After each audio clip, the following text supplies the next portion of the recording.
ঈদুল আজহায় মুক্তি পাবে ঢালিউড সুপারস্টার শাকিব খানের নতুন সিনেমা প্রিয়তমা।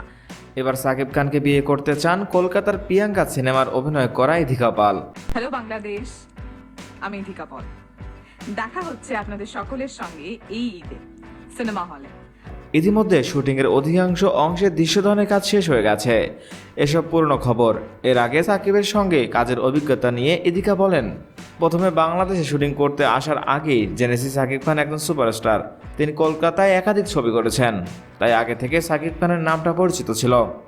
একই সঙ্গে ইধিকা সাকিব খানকে বিনয়ী বলে আখ্যা দেন। ইধিকা বলেন, সাকিব খান যেহেতু এদেশের বড় স্টার, আমি ভেবেছিলাম সে ফ্রেন্ডলি কম হবে এবং একটা মুড নিয়ে থাকবে, হয়তো সেভাবে কথা বলতে চাইবে না। কিন্তু বিশ্বাস করুন, আমি দেখলাম সে খুবই বিনয়ী, দুর্দান্ত হেল্পফুল কোনো অ্যাক্টর। তবে এবার ইধিকা কিং খানকে বিয়ে করার ইচ্ছা প্রকাশ করছেন। আশ্চর্য হবার মতো বিষয় হলো, এমন ইচ্ছা ব্যক্ত করেছেন এই নায়িকা। সাকিব খানের ভেরিফাইড ফেসবুক পেজে একটা ভিডিও প্রকাশ করা হয়। এতে সাকিবের প্রিয়তমা সিনেমার নায়িকা ইধিকা পাল এবং অভিনেতা ও উপস্থাপক শাহরিয়ার নাজিম হককে আলাপ করতে দেখা যায়। নানা প্রসঙ্গে তাদের কথোপকথন হয়।